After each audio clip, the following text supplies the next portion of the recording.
Je crois que quand on est appelé à une mission, je crois qu'il faut dire oui. Bien sûr que l'éducation lasallienne, elle perdure. On doit aussi faire passer la bienveillance, l'altérité et le pardon. Cette lettre-là, je l'aurais pas reçue, je ne serais peut-être pas là aujourd'hui. Ce sont les rencontres qui sont les coups de vague, les mouvements de la mer, et qui ont fait que je suis devenu un peu galet. un savoir grandir.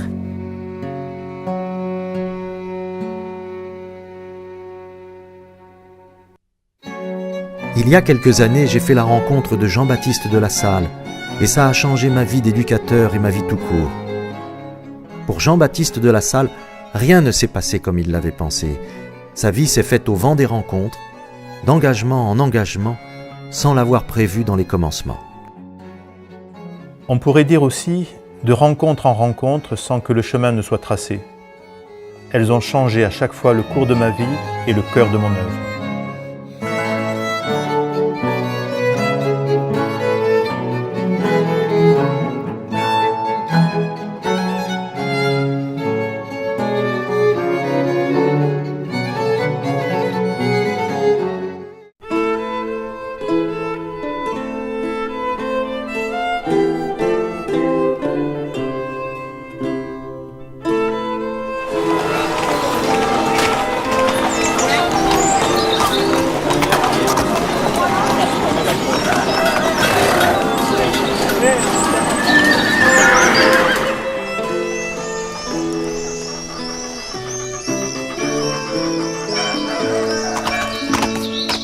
La première rencontre marquante de Jean-Baptiste et son grand-père, Jean Mouette de Brouilly.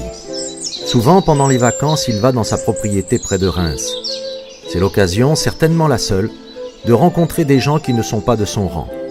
Il suit son grand-père dans les vignes pendant les vendanges et apprend la science du vin.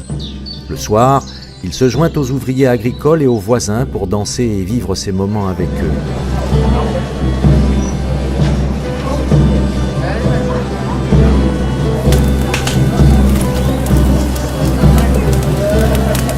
Ces rencontres le plongent très tôt dans un monde qui n'est pas le sien mais qui ne lui fait pas peur. Jean Mouette de Brouilly aurait peut-être aimé transmettre son amour de la vigne et du vin à son petit-fils. Mais il écoute le jeune Jean-Baptiste lui parler d'entrer au service de l'Église et de devenir prêtre. Cette sagesse de l'écoute du plus petit, ce qui n'est pas si courant à l'époque, est aussi un signe de confiance dans une relation d'écoute des enfants.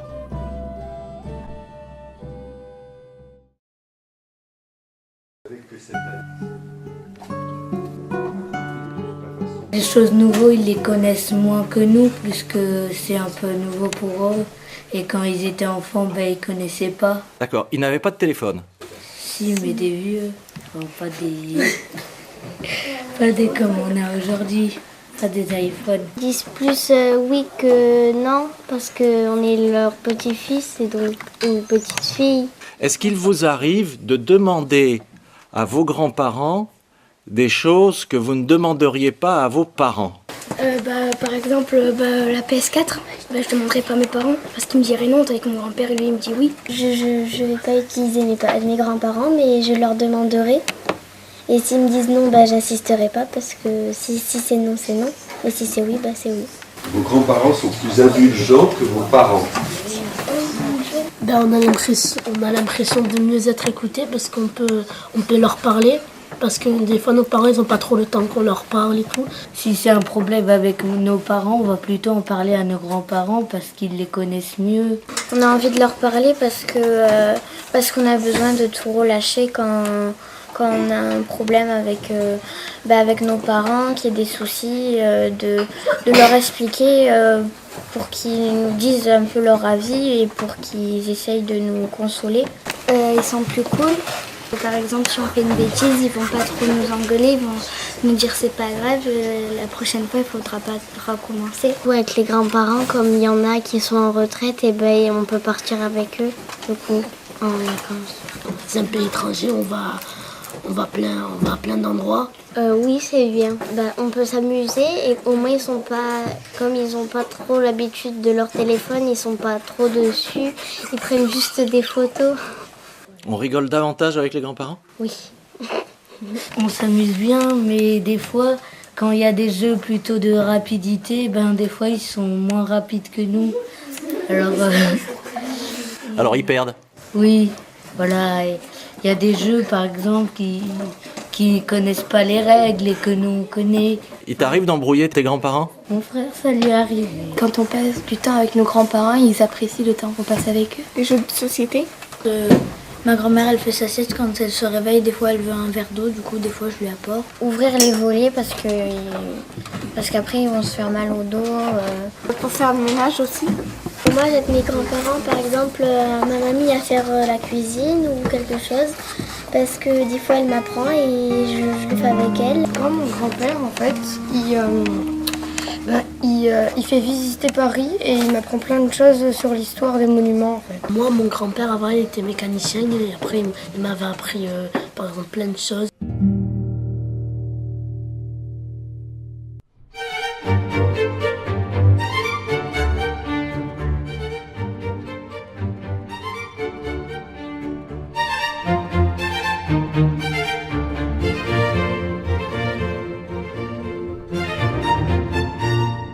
Jean-Baptiste a 11 ans.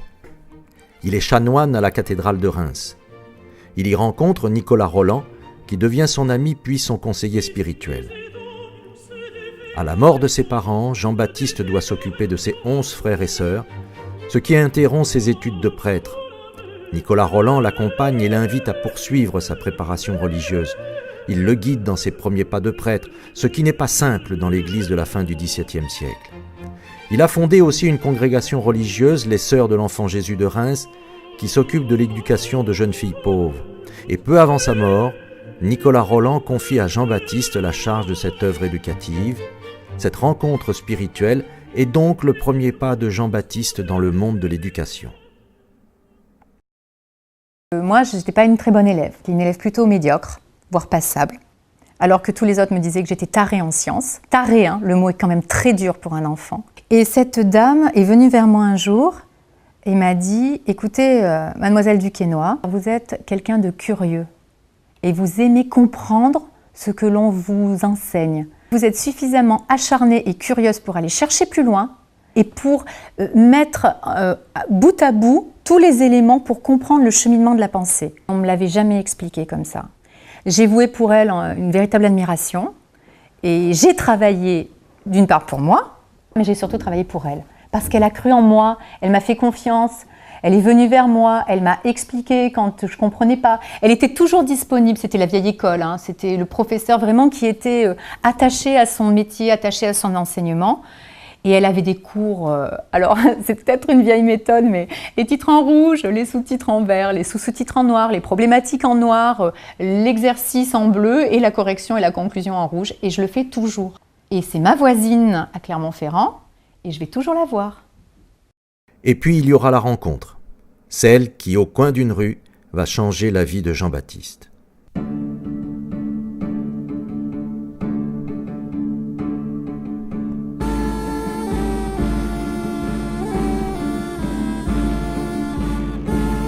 Je m'appelle Adrien Niel, j'ai déjà créé des écoles à Rouen, je viens à Reims pour en créer d'autres. Je sais que les Sœurs de l'Enfant Jésus ont des écoles.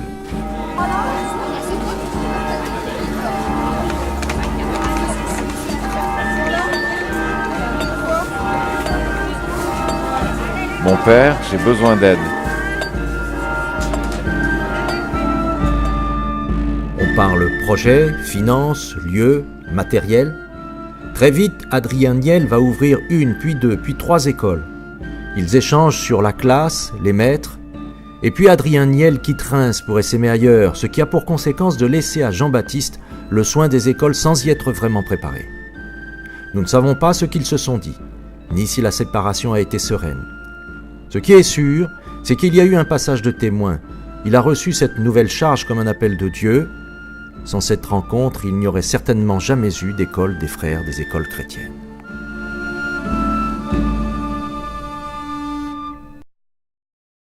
J'ai eu la chance de toujours, en tant qu'enseignante et en tant que chef d'établissement, de toujours travailler dans des établissements qui accueillaient beaucoup de jeunes en difficulté. J'ai eu des moments de grande solitude, mais on travaille vraiment en équipe.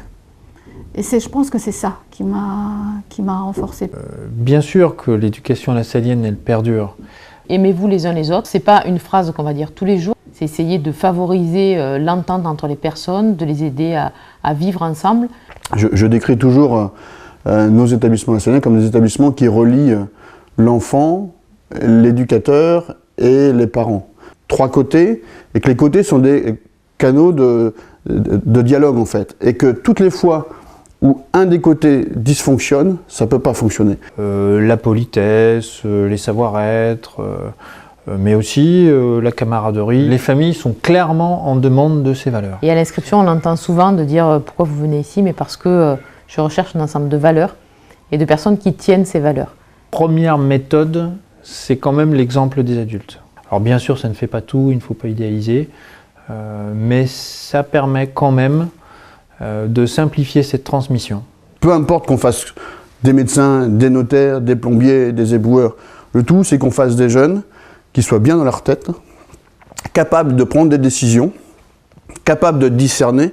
Pour les jeunes, on ne peut pas faire passer qu'un savoir, on ne peut pas faire passer qu'un savoir-faire ou un savoir-être, on doit aussi faire passer un savoir-grandir. La bienveillance, l'altérité et le pardon.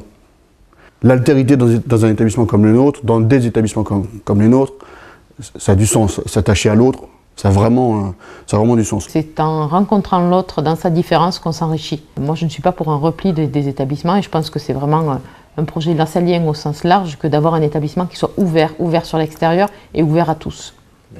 C'est vraiment l'accueil, c'est un mot qui pour nous a vraiment tout son sens, mais aussi bien l'accueil des parents au moment de l'inscription que l'accueil des enfants le jour de la rentrée. C'est typiquement lassallien. La bienveillance, forcément. Il faut qu'au cœur de notre fonctionnement, chacun d'entre nous puisse se rappeler, et c'est ce que voulait Jean-Baptiste Lassalle, c'est que l'évaluation, qu'on reprenne le mot à sa base, et que c'est donner de la valeur aux choses. Et toutes les fois où on arrivera à faire comprendre à la famille, aux enseignants, aux éducateurs, toutes les fois où ils posent une évaluation, qui s'attachent à donner la valeur à ce qu'ils posent. Nicolas Barré est religieux et pédagogue. Il vit à Paris où il a créé des écoles pour les enfants pauvres et une congrégation, les Sœurs de l'Enfant Jésus de Saint-Maur. Il devient le père en pédagogie de Jean-Baptiste. Nicolas Barré lui fera connaître l'organisation de ces écoles, les méthodes d'enseignement. Ils liront Charles Démiat et d'autres inventeurs de l'école de l'époque. Mais surtout, il lui donnera un conseil qui changera profondément sa vie. Si vous voulez les former à la piété et à leur faire aimer leur état à cause du bien qu'ils peuvent faire, vous devez les loger chez vous et vivre avec eux et en leur société. Jean-Baptiste, aristocrate, riche, installé dans l'Église, abandonnera tout, son privilège dans l'Église, sa fortune, son rang, et ira vivre avec les maîtres, s'abandonnant ainsi à la Sainte Providence. Sans cette rencontre-là, les ruptures si nécessaires et si essentielles ne se seraient pas produites. Les élèves de 5e ont fait des dodécaèdres, c'est-à-dire un travail sur des patrons et ensuite fabriquer l'objet lui-même. C'est un travail mathématique, mais c'est aussi un travail avec les mains.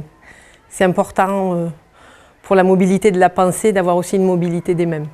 Il faut essayer de travailler dans plein de domaines différents, que ce soit de la manipulation d'objets, de la leçon, du papier-crayon ou de la tablette. Plus on varie les supports et les domaines, plus chaque élève va trouver un domaine où il se réalise et où il peut apprendre et être valorisé. Mais je fais aussi de la stéréognosie, c'est-à-dire les élèves, ils mettent des mains dans des sacs et ils doivent retrouver les objets rien qu'avec le toucher. C'est très frustrant pour les élèves parce qu'ils ont l'habitude d'utiliser que la vision. Beaucoup de méthodes qui viennent du GPALM, c'est-à-dire un groupe de rééducation logico-mathématique qu'utilisent les orthophonistes pour aider leurs élèves. Qu'est-ce que c'est qu'une division quand on a un paquet d'allumettes et qu'on doit le partager ? En 6e, on revoit ça. Couper la paille pour faire le virgule. Mais les élèves ont besoin de tout ça pour que chacun trouve son domaine de compétences et soit valorisé.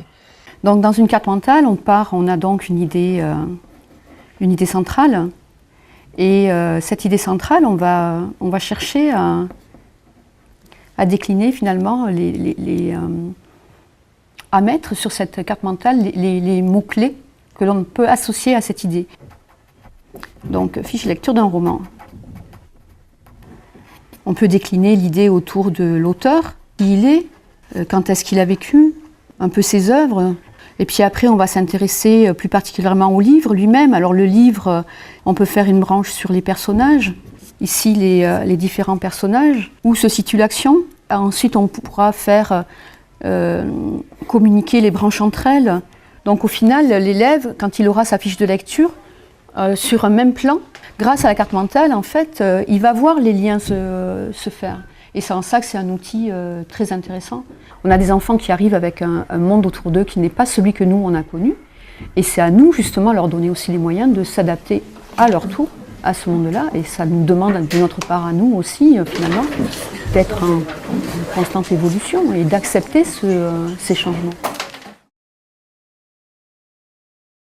Les premières rencontres avec les maîtres sont un choc pour Jean-Baptiste. Ils éduquent sans éducation, transmettent sans méthode, proposent la foi comme des ignorants. Jean-Baptiste va les former d'abord chez lui, au sein de sa famille et sur ses deniers. Partage d'expériences, théologie et aussi exemplarité. La formation au contact des maîtres est indispensable, mais le choix que lui impose sa famille va l'entraîner beaucoup plus loin. Il s'en ira vivre avec eux. Cette rencontre lui fera quitter son monde pour rejoindre le leur et enfin en créer un autre, l'Institut des frères des écoles chrétiennes. Certains maîtres partiront, ne supportant pas cette formation, cette grande exigence matérielle et morale. D'autres arriveront, curieux de vivre cette expérience. Mais au bout de quelques mois, sa démarche porte ses fruits et les écoles de M. de La Salle sont reconnues. Il est appelé à Paris, Rouen, Avignon. C'est le début de l'expansion. Pour la première fois, on devait chanter toute seule devant la classe. C'était mon tour et j'ai commencé à trembler et j'ai sorti ma voix. La professeure s'est tournée, tout le monde s'est tourné en disant j'ai une belle voix et ceci, cela. Et elle a en parlé à ma professeure principale. Elle m'a parlé déjà en privé. Je me rappelle, elle a commencé à me faire des cours de chant en privé, je crois, pendant les récréations. Après, ma voix, elle a commencé à s'améliorer. C'est comme du bois, mais pour faire du papier, il faut creuser. Les gens pouvaient enfin me découvrir comme je suis, pas comme une fille toute seule qui n'a pas d'amis. Je me sens libre de faire tout. Je peux enfin chanter et avoir la force de dire ce que je pense. Je ne voulais pas parler aux gens de peur qu'ils me rejettent. Un jour, Madame de Espirito Santo, on était au CDI, qu'elle m'avait vu tout seul. Elle m'a pris dans un coin et elle a commencé à parler avec moi. Elle m'a donné des astuces. Elle m'a dit qu'il fallait mieux que je parle, enfin que je parle plus, que je m'ouvre plus aux gens. Elle me disait tout le temps d'écrire des textes pour dévoiler tout ce que j'avais sur le cœur. Je lui ai donné tout le temps mes textes et elle les lisait et après elle en parlait avec moi. J'ai beaucoup plus d'amis, je me sens mieux dans ma peau. Je sens que j'ai moins de difficultés à m'ouvrir aux gens, que je suis moins timide, que je participe plus en classe, oser à parler, à comprendre, à essayer de comprendre ce que disait la prof et voilà. Jean-Baptiste mesure combien les pauvretés de ses enfants sont grandes et que seul un regard global permet de les sauver. Dès lors, son unique but est de pouvoir en sauver quelques-uns. Les enfants apprennent beaucoup des maîtres, mais les maîtres aussi apprennent beaucoup de leurs rencontres, et d'abord l'exemplarité. Si vous voulez que les instructions que vous ferez à ceux que vous devez instruire leur soient profitables, il vous faut les pratiquer vous-même. Que faut-il donc faire afin que la fermeté ne dégénère point en dureté et la douceur en langueur et en mollesse? Non seulement Dieu veut que tous les hommes parviennent à la connaissance de la vérité, mais il veut que tous soient sauvés. Et il ne peut pas le vouloir véritablement sans leur en donner des moyens. Par conséquent, sans donner aux enfants des maîtres qui contribuent à leur égard à l'exécution de ce dessein. Pour Jean-Baptiste, pour les premiers maîtres et frères, c'est le début de l'aventure éducative et pédagogique qui n'a plus quitté l'institution. Ils écrivent les premiers ouvrages, fruits des premières rencontres maîtres-élèves, la conduite des écoles chrétiennes, les méditations.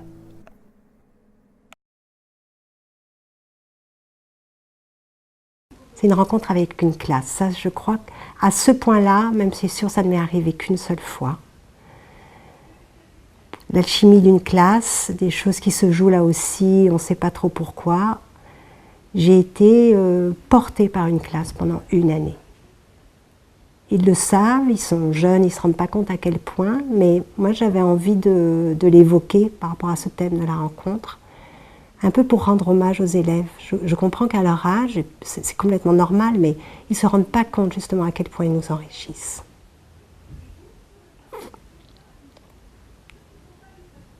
Elle était extrêmement bienveillante à mon égard, mais vraiment le groupe, quoi. Moi, je fais de belles rencontres individuelles, mais ça a été un groupe. C'était une année particulièrement difficile sur le plan personnel. Et des fois, je leur ai dit, j'avais la sensation, je pense, comme certains comédiens qui montent sur scène et qui sentent le public, là, qui les soulèvent. Moi, ils m'ont portée, avec leur bienveillance, et puis, allez, je vais dire un gros mot, avec leur amour, quoi. C'était chouette, hein. J'en suis vraiment très, très reconnaissante. Les petits mots qu'ils m'ont écrits, que j'ai toujours, j'ai plein de petits mots. Des fois où j'arrivais en classe et le tableau était fermé et il y avait un silence très bavard. Ils m'invitaient à ouvrir le tableau et c'était plein de dessins et de mots magnifiques qui m'accueillaient. Voilà, puis je pense aussi, je suis quelqu'un de sensible et donc ils sentaient que ça me touchait, quoi. Même si ils ne savaient pas pourquoi ou à quel point, mais ils savaient que ça me touchait. C'était une façon aussi de communiquer qui me correspondait. Et puis on était dans un échange, c'était magnifique. Voilà, jusqu'à la fin de l'année, quoi. À la fin de l'année, ils m'ont attrapée dans la cour, ils m'ont bandé les yeux, ils m'ont fait monter l'escalier. Ah oui, c'était trop beau. Ils m'ont assise, donc moi je ne voyais rien, mais ils m'ont assise dans la classe. Et quand c'était prêt, ils m'ont demandé d'ouvrir les yeux. Et là, avec leur cartable, ils avaient dessiné un grand cœur au sol qui m'entourait. Il y avait encore plein de mots et de dessins magnifiques au tableau. Voilà, puis ils m'ont dit des choses très très gentilles. Et ça, voilà, ce sont des cadeaux vraiment extrêmement précieux, quoi. Voilà. C'est eux qui donnent ça.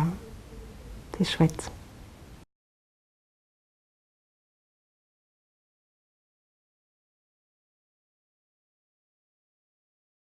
Être maître et devenir frère, être ensemble et faire communauté, passer des changements aux engagements. Nous sommes en 1691, Jean-Baptiste a 40 ans. Avec Nicolas Vuillard et Gabriel Drolin, ils prononcent leurs premiers vœux. À partir de cette période, la formation des maîtres devient un noviciat qui va former des frères. À partir de ces premiers vœux, viendront d'autres vœux et d'autres frères. Encore aujourd'hui, des frères font des vœux de l'aujourd'hui pour demain. Gabriel Drolin sera le premier frère envoyé à Rome pour que ladite société soit pour l'Église et dans l'Église.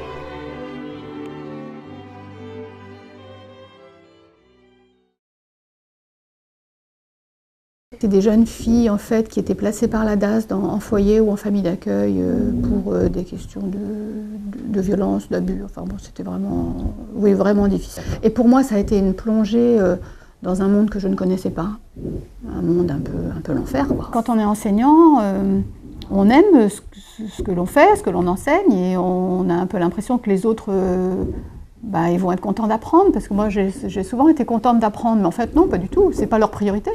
Leur priorité, c'est déjà d'essayer de survivre. Et donc, le temps d'apprendre ça, je crois qu'on l'apprend, on a besoin de toute sa vie pour l'apprendre. En tout cas, c'est vrai que je suis chrétienne, que je crois que Jésus-Christ m'accompagne, même si je dis que je le crois, ça ne veut pas dire que je le sens tout le temps, ni même parfois, peut-être pas souvent, mais je le sais. Je suis originaire Je suis né à Sarcelles dans le 9-3. Alors j'ai été pendant 4 ans responsable du collège et ensuite nous avons émigré aussi en communauté à Garges-les-Gonesse pour être dans un milieu semblable à celui de nos élèves. Le père Guy Gibert dirait les loups bas Parce que au niveau du collège technique, c'est-à-dire les CAP d'industrie, tout le monde se plaignait de ses élèves, personne n'en venait à bout. Et quand nous avons fait chaque jour 4 heures d'atelier debout avec nos élèves pour faire l'ajustage du tour ou du fraisage, nous avons compris comment l'après-midi, ils avaient du mal à se concentrer. Et ça nous a obligés à changer nos méthodes. On a découvert la détresse des enfants qui étaient à l'appartement. Ils venaient, on jouait au Monopoly et on s'est aperçu qu'ils avaient besoin de notre aide pour lire les chiffres. C'est-à-dire qu'ils étaient ados et qu'ils ne savaient ni lire ni écrire. Disons quand même, l'inspiration a été Saint Jean-Baptiste de la Salle. Hein. C'est clair qu'on a suivi la même démarche. C'est-à-dire on voit les besoins des gens et on essaye d'y répondre. Ça se manifestait déjà par la drogue. Hein. C'est un problème que je connais très bien parce qu'à Jouba, tous nos enfants sont drogués. Mais là, c'est pour ne pas sentir la faim. Déjà par la drogue, j'ai des élèves, des jeunes, ou le sida, déjà, parce que j'en connais, il y en a que j'ai assez. Donc j'ai presque recueilli le dernier souffle. J'ai découvert même, aussi bien à Gache qu'en Égypte ou qu'ailleurs, avec les enfants de la rue, que l'éducation, c'est le besoin numéro 1. Le regard d'un enfant qui n'avait plus de repères, plus personne, plus rien. Quand il a mis sa confiance en vous, vous ne pouvez plus le trahir.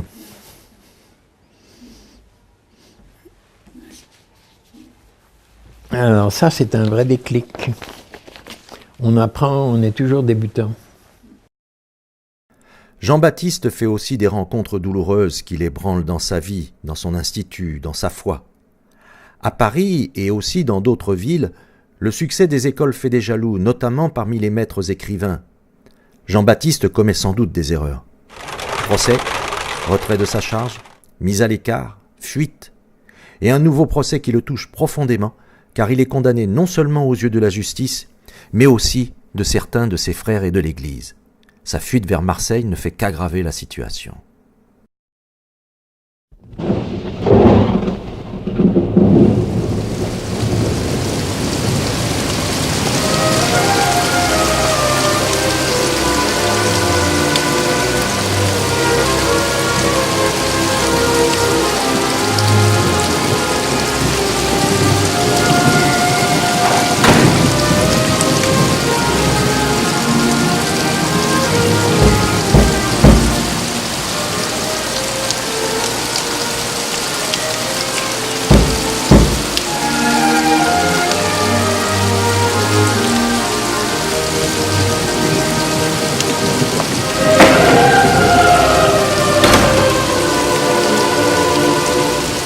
Dans les ténèbres, il ne cesse de chercher la lumière.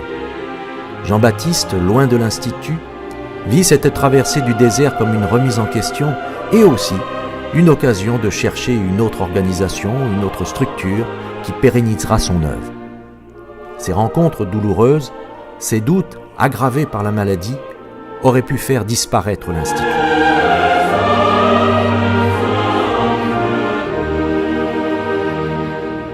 Et puis je savais, ayant eu les 2 frères, qu'il y avait une situation familiale difficile, très difficile.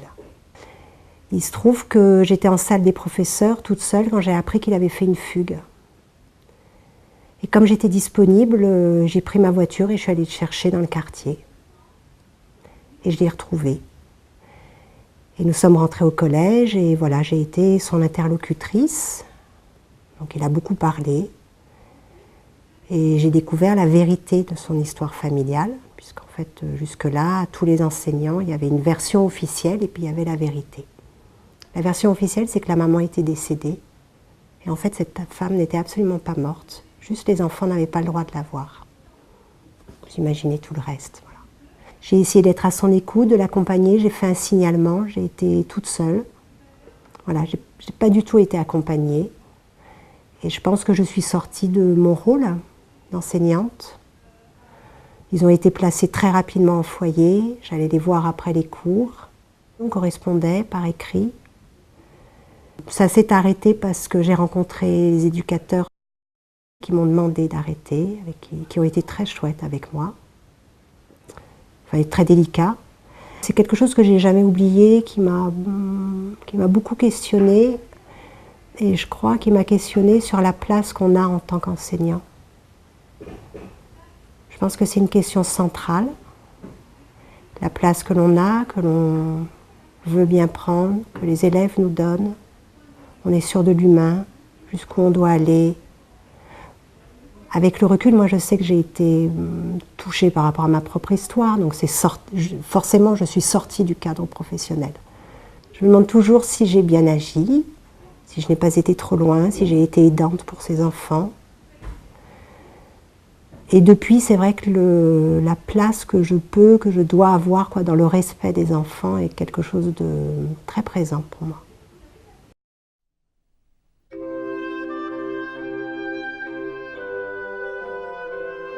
L'abbé de Saléon, qui a connu Jean-Baptiste au séminaire de Saint-Sulpice, l'accueille à Grenoble. Jean-Baptiste souffre alors de rhumatisme et affronte des crises très douloureuses.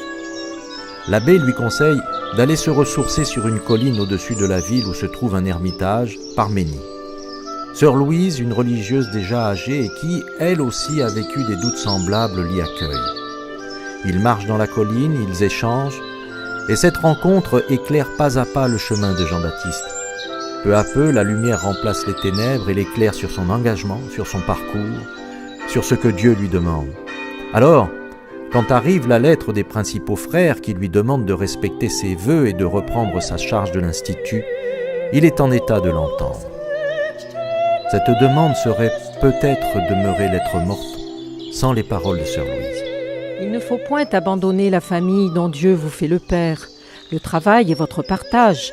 Il faut y persévérer jusqu'à la fin de vos jours, en alliant, comme quand vous avez commencé, la vie de Marthe à celle de Marie. Nous étions 9 enfants, puis il y avait 5 petites sœurs derrière moi, Marie-Suzanne, Françoise, Marie-Odile, Jacqueline et Marie-Dominique. Moi j'avais 9-10 ans, 11 ans. Le peu que je savais, je leur transmettais ce que je savais. Moi j'aimais ça, et puis surtout c'est parce que les 3 frères qui étaient à l'école Saint-Gabriel de Rennes, eh bien, je dirais, pour moi, étaient des modèles, quoi. Premièrement, ils vivaient en communauté, on les voyait toujours tous les 3 ensemble. Et puis, ils étaient heureux de vivre, heureux d'enseigner, d'être présents aux jeunes. Et quand on m'a posé la question si je voulais pas être comme eux, ça a été tout naturel. Assez jeune, à 13 ans, j'ai quitté la maison, et c'est vrai qu'au moment de rentrer au noviciat, mais j'avais des doutes, je ne savais pas s'il fallait m'engager ou pas. Enfin bon, on était dans la période de dire est-ce qu'on fait le pas ou pas. Je ne sais pas pourquoi j'ai reçu cette lettre de maman, et pour moi je l'ai toujours gardée. Vois mon petit Louis, parce qu'on m'appelait comme ça toujours. Une vocation supporte toujours des épreuves, qu'elles viennent de la foi, de la famille ou du cœur. Ta vocation sera belle dans la mesure où tu auras su vaincre. Mais bien sûr, tu ne peux vaincre seul. C'est pourquoi il faut que ta vie intérieure soit profonde. Prie beaucoup, prie toujours. Lorsqu'on a bien prié pour connaître sa voie, on ne peut pas se tromper. Et quoi qu'il arrive, Dieu est là pour nous tendre la main et nous donner ses grâces. Pour moi, ça pour moi, je reviens souvent à cette lettre-là. Cette lettre-là, je ne l'aurais pas reçue, je ne serais peut-être pas là aujourd'hui, quoi. Je ne sais pas pourquoi ma mère m'a écrit ça, mais j'ai reçu ça comme une grâce. Et je dirais, Jean-Baptiste de la Salle reçoit ici à Parménie cette lettre de ses frères. Moi, j'ai reçu une lettre de ma mère. Je l'ai lue combien de fois, je ne sais pas. Ça fait 61 ans. Une des valeurs les plus dures à faire vivre, parce qu'il faut y croire, c'est la notion du pardon. Et toutes les fois où on arrive à expliciter le pardon par nos attitudes, par nos gestes, par nos paroles, je crois que là on rejoint assez bien la pédagogie voulue par Jean-Baptiste de la Salle, ou souhaitée. On m'a traité de grosse vache, on m'a traité de cachalot. Hamburger, c'était pour rigoler. On m'a dit que si, pour me soulever, il faudrait un permis poids lourd. On était 4. Si on n'aurait pas été 4, je n'aurais pas dit ces paroles. Si on n'avait pas été une amie, on aurait pu vite déborder. Encore pire que ce qu'on a dit. Oui, c'est parce que je pensais que ces propos étaient vrais et je pense toujours, donc ça fait beaucoup plus mal. Parce que moi-même, j'étais pas bien dans ma peau, donc qui en rajoute une couche, ça fait encore plus mal. Ça m'a fait mal parce que c'était censé être des amis. Et ils me disent ça tous les jours en rigolant, ben, c'est vrai qu'au bout d'un moment, ça fait mal. Je leur ai dit une fois et ils ont continué. Et après, c'est compliqué de leur dire parce que tu es devant tout le monde, tu t'es humilié, donc tu vas pas leur dire. Donc tu parles pas et tu encaisses ce qu'on te dit. J'en avais marre et ma mère m'a conseillé d'aller le dire. Donc j'ai pris mon courage à deux mains et je suis allée au point veille pour demander que ça s'arrête. Qu'il y ait un adulte qui nous écoute, qui nous pose des questions et qui nous comprend surtout. Et c'est ça qui est bien au point veille. Je me suis aperçue que ces paroles ont été blessantes quand on était au point veille, parce qu'elle était en pleurs. Quand on est sortis, ils m'ont demandé des excuses. Au début, elle n'a pas accepté parce que voilà. Et au fur et à mesure au jour, quand on s'excusait, elle a dit oui, qu'elle acceptait nos excuses. Je ne leur accorde pas ma confiance, mais ça reste des personnes que j'apprécie, même si ça sera plus comme avant où on était très amis. Déjà, elle a vite pardonné, parce qu'il y aurait d'autres personnes qui n'auraient pas encore pardonné. Hein. Parce que c'est blessant quand même ce qu'on a dit.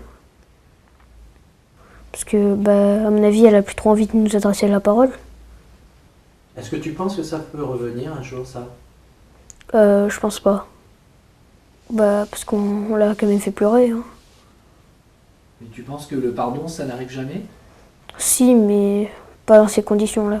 Il me faudrait beaucoup de temps pour que mon pardon soit total. J'ai plus d'insultes sur mon physique ou quoi que ce soit, donc du coup je me sens beaucoup mieux. Et maintenant, tout va bien. Non, on n'a plus envie d'en parler de ça. Pourquoi? Parce que on regrette beaucoup de ces choses, et quand on parle de ça, on a un peu honte. L'œuvre ne s'éteint pas avec la mort de Jean-Baptiste. Elle continue, se développe toujours. Il y a des élèves, des frères, des enseignants, des éducateurs, des salariés, des services, tous au service de l'œuvre. Demain, les fraternités, la fraternité La Salle deviendra une autre étape de la transformation, d'un charisme toujours actualisé, d'une mission où chacun a sa place pour que vive Jésus dans nos cœurs à jamais.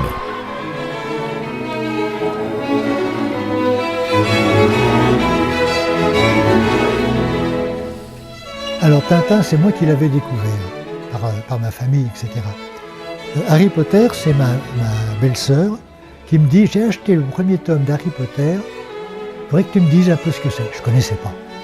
À la 3e page, je me suis dit, je lirai, c'est prévu 7, je lirai les 7. Harry Potter, vraiment rejeté par sa tante, finalement découvre qu'il est sorcier, que quelqu'un lui fait confiance, qu'il peut faire quelque chose, et à partir de là, il va faire des choses incroyables. L'intérêt de cette école de Poudlard, c'est de former des jeunes à avoir le pouvoir et d'être responsables de ce pouvoir pour que ça serve à tous et non pas à faire du mal ou à eux seulement, ou du bien à eux seulement. Eh bien, le parallèle avec Tintin, c'est qu'au départ, c'est un jeune qui est envoyé en mission, et puis progressivement, il devient le défenseur du faible, et à cause de ça, il se met dans toutes sortes de situations, et il finira par devenir un journaliste d'investigation.